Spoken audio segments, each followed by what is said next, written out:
No one can never hurt you again after learning this Shaolin Master wisdom. High in the misty mountains of ancient China, a boy once arrived at a temple gate, bruised, humiliated, and begging to learn how to never be hurt again. What the old master taught him that day was not a technique of the fists, but a truth of the mind so powerful that it would make him untouchable for the rest of his life. If you are tired of being hurt by the words, betrayals, and cruelty of others, this story will show you the way out. Before we begin, subscribe to this channel so you never miss the wisdom still to come. Now, let the training begin. Lesson 1. The boy who arrived broken. The boy's name was Wei, and he arrived at the Shaolin gates with a swollen eye and a heart even more bruised than his face. He had been mocked by the older boys in his village for years, called weak, called worthless, told he would amount to nothing. Desperate for a way to finally strike back, he had walked 3 days through the mountains believing that martial arts would give him the strength to make his tormentors fear him the way he feared them. When Master Han opened the gate and saw the boy trembling with rage and shame, he did not immediately offer comfort. Instead he asked a single question that confused young Wei completely. Do you wish to learn how to hurt others, or do you wish to learn how to never be hurt again? Wei answered without hesitation that he wanted both, believing they were the same thing. Master Han shook his head slowly, his weathered face calm as still water, and told the boy that these were two entirely different paths, and only one of them led to true peace. He explained that many students arrived at his gate seeking the power to inflict pain, only to leave years later still suffering just as deeply as the day they arrived, because their wounds were never in their bodies to begin with. Confused but desperate, Wei agreed to follow whatever path the old master offered, unaware that this decision would transform not just his fighting ability, but the very foundation of who he was. Lesson 2. The first lesson was silence. For 3 full months, Master Han did not teach Wei a single punch, kick, or block. Instead, he assigned the boy to sit in silence for hours each morning, simply observing his own breath and the thoughts that passed through his mind like clouds across a mountain sky. Wei grew furious at this apparent waste of time, convinced the old master was mocking him, delaying the strength he so desperately craved.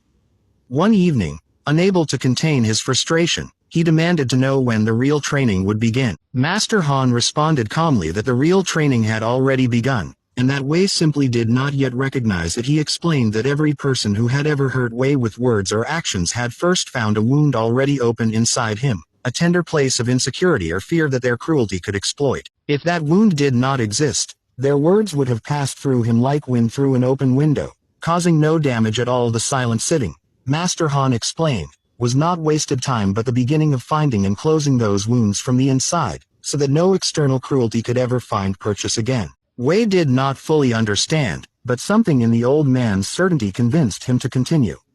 Lesson 3. Understanding the wound beneath the insult. Months into his training, Wei finally began learning basic strikes and stances, though Master Han insisted on pairing every physical lesson with an equally rigorous mental one. One afternoon, after a visiting merchant's son mocked Wei's humble background in front of other students, Wei felt the familiar fire of humiliation rising in his chest. He expected Master Han to teach him a technique to silence such insults permanently through strength. Instead, the old master sat him down and asked him to examine exactly why those particular words had wounded him so deeply. Through patient questioning, Wei realized that the insult about his poverty only hurt because some part of him secretly believed that his humble origins made him less worthy than others. Master Han explained that insults are like keys, and they can only unlock doors that already exist within us. If Wei fully believed in his own worth regardless of his birth, the merchant's son's words would have found no door to open, no matter how sharply they were spoken. This was the true secret behind becoming impossible to hurt, Master Han explained. It was not about building thicker walls to block the world's cruelty, but about healing the internal wounds that gave cruelty its power in the first place.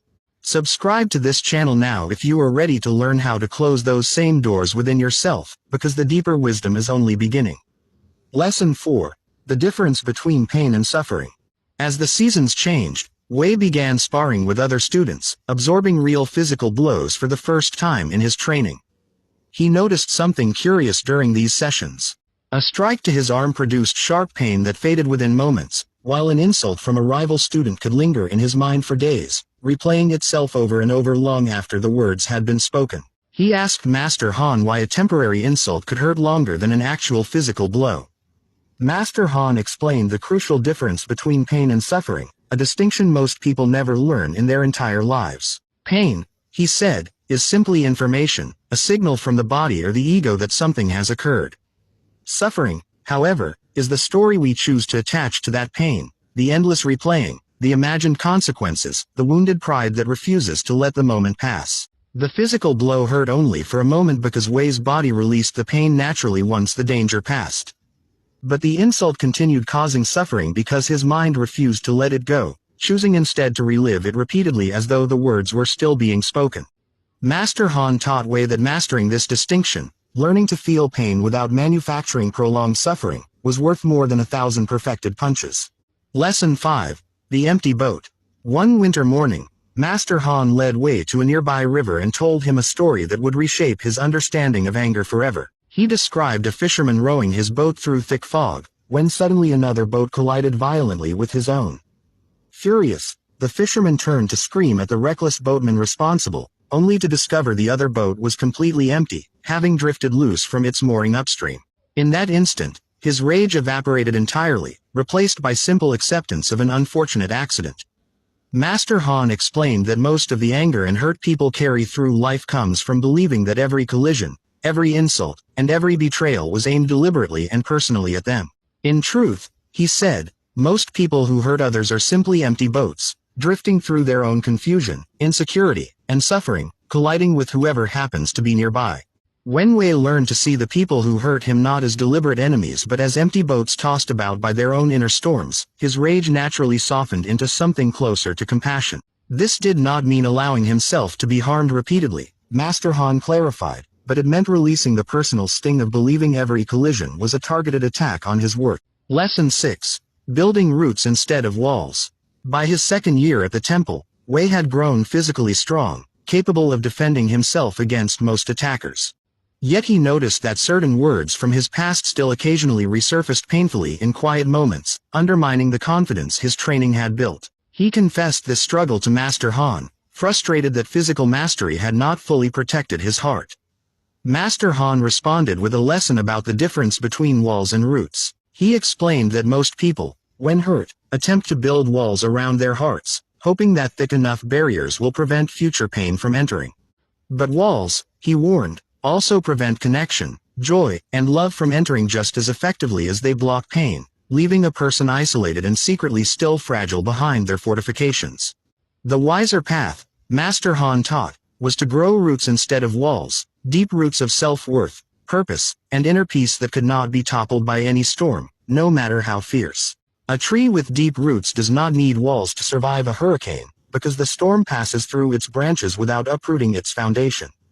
Wei began to understand that true invulnerability was not about keeping the world out, but about growing so deeply rooted within himself that nothing external could shake his core.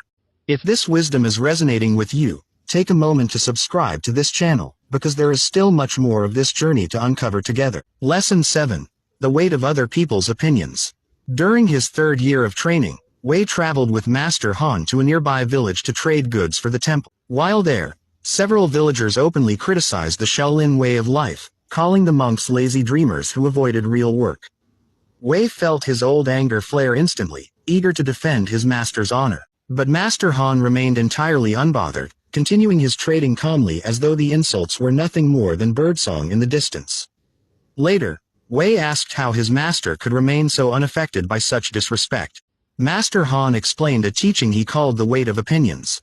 He told Wei to imagine that every opinion spoken about him was a stone handed to him by the speaker. If Wei chose to accept that stone by reacting emotionally, he would carry its weight for as long as he clung to the memory. But if he simply observed the stone being offered and chose not to pick it up, the opinion remained the burden of the person who spoke it, never touching Wei's own peace at all.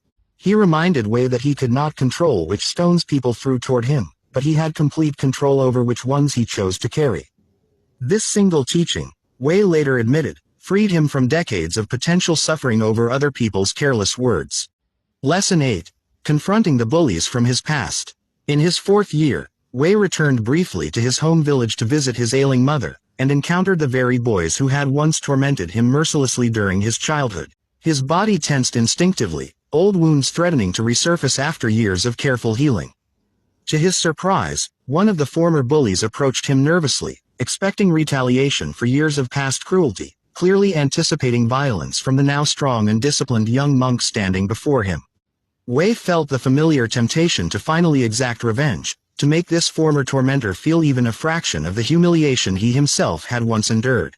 But remembering his master's teachings, he paused, breathed, and instead offered the young man a calm greeting, free of malice or triumph.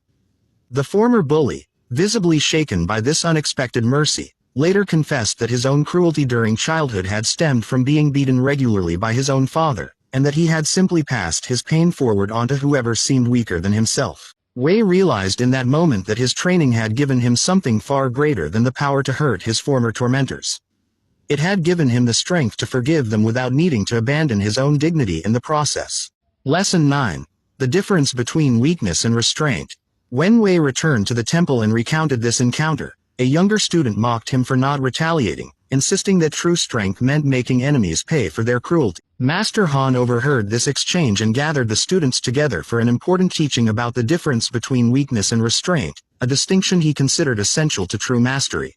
He explained that weakness is the inability to respond, while restraint is the conscious choice not to. Despite having every capability to do so, he reminded his students that Wei possessed more than enough skill to have injured his former tormentor severely, yet chose mercy instead, a choice available only to those who have already conquered their own inner rage. Anyone can lash out when hurt, Master Han explained, for that requires no discipline at all, only reaction. But choosing peace when provocation is fully justified requires a mastery far beyond mere physical technique. He warned his students never to mistake gentleness for fragility, reminding them that the strongest warriors throughout history were rarely those quickest to violence, but those calm enough to choose peace even when violence would have been perfectly justified. If you have made it this far, please subscribe to this channel, because the most powerful lessons of this story are still ahead of us. Lesson 10. Detaching identity from achievement. As Wei's reputation grew within the temple for his calm demeanor and growing skill, he began competing in regional tournaments representing the Shaolin Order. During one particularly important tournament, he suffered an unexpected and humiliating defeat against a younger, less experienced opponent. Devastated, he isolated himself for days, convinced that his entire identity as a warrior had been shattered by a single loss witnessed by hundreds of spectators. Master Han found him sitting alone by the river and asked him gently why a single afternoon's outcome had the power to destroy weeks of inner peace so completely. Wei admitted that he had allowed his sense of self-worth to become entirely tied to his fighting record, so that victory meant he mattered, and defeat meant he was worthless. Master Han explained that this was perhaps the most dangerous trap a disciplined person could fall into, tying one's entire identity to any single achievement, relationship, or outcome that remained ultimately outside their permanent control. He taught Wei to separate his effort, which remained entirely within his power, from his outcomes, which depended on countless external variables beyond his control. When Wei learned to take pride in his preparation and character regardless of any single result, both victory and defeat lost their power to define him completely, leaving him remarkably steady no matter what the scoreboard eventually showed. Lesson 11. The Poison of Comparison. During his 5th year, a new student arrived at the temple who quickly demonstrated exceptional natural talent, surpassing even senior students within mere months of training. Wei found himself consumed by jealousy, comparing his years of disciplined effort unfavorably against this newcomer's seemingly effortless progress. This comparison poisoned his motivation, making even his greatest achievements feel hollow and insignificant by comparison.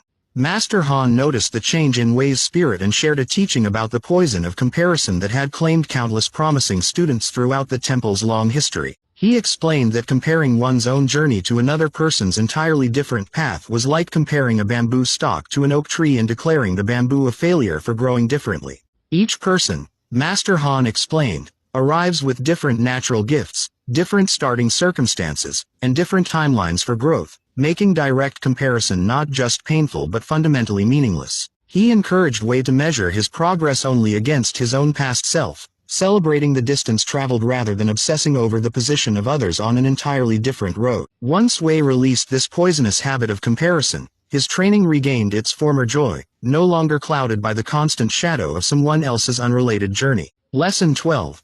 Facing betrayal without losing yourself. Perhaps the greatest test of Wei's training arrived when his closest friend at the temple, a student named Jian whom he trusted completely, spread false rumors about him to gain favor with a visiting official seeking a prestigious appointment. When Wei discovered this betrayal, the pain cut deeper than any physical wound he had endured throughout his years of training, precisely because it came from someone he had trusted so completely. Consumed by anger and heartbreak, Wei sought out Master Han, demanding to know how anyone could remain unaffected by betrayal from someone they loved. Master Han acknowledged honestly that betrayal from a trusted friend was among the most painful experiences a human heart could endure, and that pretending otherwise would be dishonest. However, he taught Wei an essential distinction. The betrayal revealed something true about Jian's character and struggles, but it did not have to define Wei's own worth or future capacity for trust. He encouraged Wei to grieve the friendship honestly, to set firm boundaries with Jian moving forward, but to resist the temptation to close his heart permanently to future friendships simply because one person had proven unworthy of his trust. Allowing one betrayal to poison every future relationship, Master Han warned, would hand Jian power over Wei's entire future, an outcome far worse than the original betrayal itself. This story is approaching its most important lessons, so if you have not yet subscribed to this channel, now is the perfect time to join us. Lesson 13, The Master's Own Scar. One evening, after years of training together, Wei finally worked up the courage to ask Master Han whether he himself had ever truly been hurt, given his seemingly permanent state of calm and wisdom. Master Han's expression grew distant, and for the first time, Wei saw genuine sorrow cross his teacher's weathered face. The old master revealed that decades earlier, his own young son had died from illness despite his desperate efforts to save him, a wound that no amount of discipline could ever fully erase. He explained to Wei that becoming difficult to hurt did not mean becoming incapable of pain entirely, for such a state would require abandoning one's humanity altogether. Even the most disciplined master still feels grief, still experiences loss, and still carries scars from life's inevitable tragedies. What discipline offered instead was the ability to experience even the deepest pain without being permanently destroyed or embittered by it, to grieve fully while still moving forward with purpose rather than remaining forever frozen in bitterness. Master Han's calm, Wei realized, was not the absence of a wounded heart, but the presence of a heart that had learned how to heal itself repeatedly no matter how many times life demanded it. Lesson 14, Becoming the Teacher. By his 10th year at the temple, Wei had become a respected instructor himself, training a new generation of students who arrived just as broken and desperate as he once had. One particular student reminded Wei painfully of his younger self, arriving bruised and humiliated, begging to learn how to make his tormentors suffer as he once had. Wei recognized the familiar fire of misguided rage in the boy's eyes and understood exactly the journey that lay ahead of him. Rather than immediately teaching physical technique, Wei began the boy's training the same way Master Han had once begun his own, with months of silent observation and honest confrontation of his internal wounds. The boy grew frustrated exactly as Wei once had, demanding to know why he was not yet learning to fight. Wei simply smiled, recognizing the echo of his own younger impatience, and reminded the boy gently that true invulnerability begins not in the fists, but in the mind's relationship with its own deepest wounds. Watching this new student slowly transform over the following years, exactly as he himself had transformed, gave Wei a profound sense of purpose that no tournament victory had ever provided. Lesson 15, The Final Teaching. Years later, as Master Han grew old and frail, he called Wei to his side for what would become their final conversation. He told Wei that of all the students he had trained throughout his long life, none had embodied the true meaning of invulnerability quite like him. He reminded Wei of the frightened, bruised boy who had once arrived demanding the power to hurt others, and marveled at the peaceful, grounded man who now stood before him instead. He offered Wei one final teaching to carry forward for the rest of his life and to pass on to every future student who arrived seeking strength. He explained that no one can ever truly hurt a person who has stopped needing external validation to feel whole, who has released the need for revenge to feel justified, and who has grown roots deep enough that no storm of insult, betrayal, or misfortune can uproot their inner peace. This invulnerability, he reminded Wei, was never about becoming untouchable to pain itself, but about becoming unshakable in the face of it, capable of feeling every wound life offered while remaining forever anchored in one's own unwavering sense of worth and purpose. Closing reflection. The story of Wei and Master Han reminds us that true strength was never found in the ability to inflict pain upon others, but in the quiet mastery of one's own inner world. The insults, betrayals, and cruelties of others will always exist beyond our control, arriving unpredictably like storms across an open sea. But the wounds they leave behind depend entirely on the ground we have cultivated within ourselves long before those storms ever arrive. When you grow roots of self-worth deep enough, when you release the need to carry every stone offered to you by careless hands, and when you learn to distinguish pain from suffering, you become something the world can no longer easily break. No one can ever truly hurt you again once you have learned to stop handing them the power to do so. If this story has touched something within you, please subscribe to this channel right now so you never miss the next piece of wisdom on this journey. Share this video with someone who needs to hear these words today. Leave a comment about the lesson that struck you most deeply, and join this growing community dedicated to building unshakable inner strength. Thank you for watching, and we will see you in the next story.